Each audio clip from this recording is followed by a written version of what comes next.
विज्ञान की क्लास में आपका स्वागत है। आधुनिक विश्व में चरवाहे, ये इतिहास की किताब का तीसरा अध्याय है। तो समझें, इस अध्याय में आप घुमंतू चरवाहों के बारे में पढ़ेंगे, यानी जो घूम घूम करके अपने जानवरों को चराते हैं। घुमंतू ऐसे लोग होते हैं जो किसी एक जगह टिक कर नहीं रहते, बल्कि रोजी रोटी की जुगाड़ में यहाँ से वहाँ घूमते रहते हैं। और देश के कई हिस्सों में हम घुमंतू चरवाहों को अपने जानवरों के साथ आते जाते देख सकते हैं। चरवाहों की किसी टोली के पास भेड़ बकरियों का रेवड़ या झुंड होता है, तो किसी के पास ऊँट, यानी किसी के पास भेड़ बकरियां, किसी के पास ऊँट या अन्य मवेशी रहते हैं। क्या उन्हें देखकर आपने कभी इस बारे में सोचा है कि वे कहाँ से आए हैं और कहाँ जा रहे हैं? क्या आपको पता है कि वे कैसे रहते हैं, उनकी आमदनी के साधन क्या हैं और उनका अतीत क्या था? चरवाहों को इतिहास की पुस्तकों में बिरले ही जगह मिल पाती है। जब भी आप अर्थव्यवस्था के बारे में पढ़ते हैं, फिर चाहे वह इतिहास की कक्षा हो या अर्थशास्त्र की, सिर्फ कृषि और उद्योगों के बारे में ही पढ़ते हैं, कभी चरवाहों के बारे में नहीं पढ़ा। कभी कभार इन कक्षाओं में कारीगरों के बारे में भी पढ़ने को मिल जाता है, लेकिन चरवाहों के बारे में पढ़ने लिखने को ज़्यादा नहीं मिलता, मानो उनकी ज़िंदगी का कोई मतलब ही ना हो। अक्सर मान लिया जाता है कि वे ऐसे लोग हैं जिनके लिए आज की आधुनिक दुनिया में कोई जगह ही नहीं है, जैसे उनका दौर बीत चुका हो, क्योंकि ये पहले के हैं, यानी पहले जानवर रखते थे और चराते थे दूसरी जगह जा कर के। इस अध्याय में आप देखेंगे कि भारत और अफ्रीका जैसे समाजों में चरवाही का कितना महत्व है। यहाँ आप जानेंगे कि उपनिवेशवाद ने उनकी ज़िंदगी पर कितना गहरा असर डाला है और इन समुदायों ने आधुनिक समाज के दबावों का किस तरह सामना किया है। इस भाग में हम पहले भारत और उसके बाद अफ्रीका के चरवाहों की ज़िंदगी का अध्ययन करेंगे। तो देखिए बच्चों, पहले भारत के चरवाहों के बारे में पढ़ते हैं। तो ये पहाड़ों पर देखें आप, जम्मू और कश्मीर के गुज्जर बकरवाल समुदाय के लोग भेड़ बकरियों के बड़े बड़े रेवड़ यानी झुंड रखते हैं, और इस समुदाय के अधिकतर लोग अपने मवेशियों के लिए चरागाहों की तलाश में भटकते भटकते 19वीं सदी में यहाँ आए थे। जैसे जैसे समय बीता गया, वे यहीं के होकर रह गए, यानी जम्मू और कश्मीर में आए थे ये चराने के लिए, अब वहीं के होकर के रह गए, यहीं पर बस गए। इनके बाद वे सर्दी गर्मी के हिसाब से अलग अलग चरागाहों में जाने लगे।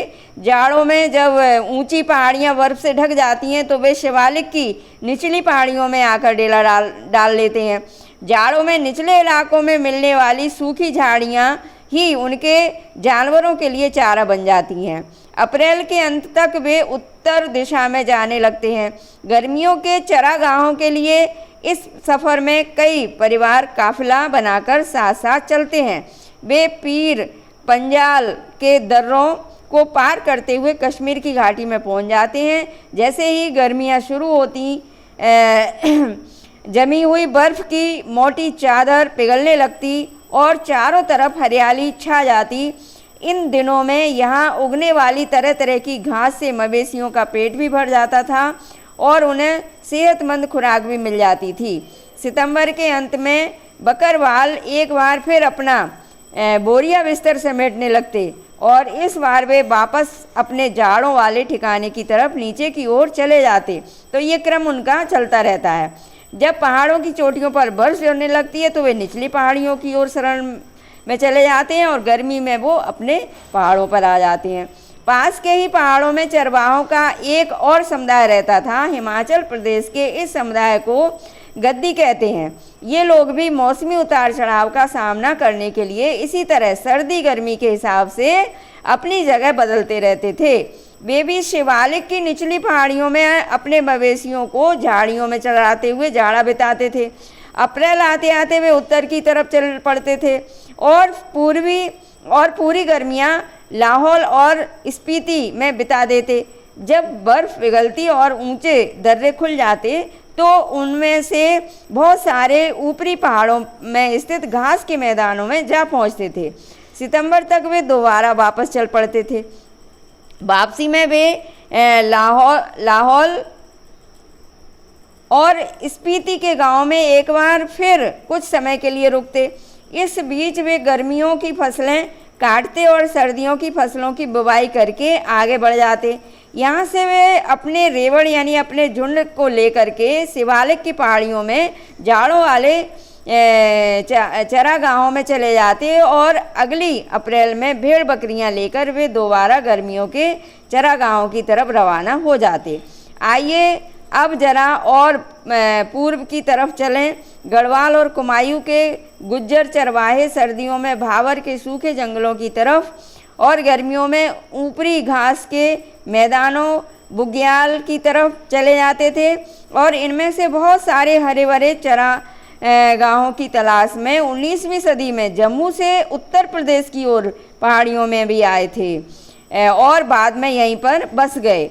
सर्दी गर्मी के हिसाब से हर साल चरागाह बदलते रहने का यह चलन हिमालय के पर्वतों में रहने वाले बहुत सारे चरवाहा समुदायों में दिखाई देता था और यहाँ के भोटिया, शेरपा और किन्नौरी समुदाय के लोग भी इसी तरह के चरवाहे थे। ये सभी समुदाय मौसमी बदलावों के हिसाब से खुद को ढालते थे और अलग अलग इलाकों में पड़ने वाले चरागाहों का बेहतरीन इस्तेमाल करते थे। जब एक चरागाह की हरियाली खत्म हो जाती थी या इस्तेमाल के काबिल नहीं रहती थी तो वे किसी और चरागाह की तरफ चले जाते थे और इस तरह से उनका जीवन घुमक्कड़ वाला जीवन था और इस आवाजाही से चरागाह ज़रूरत से ज़्यादा इस्तेमाल से भी बच जाते थे।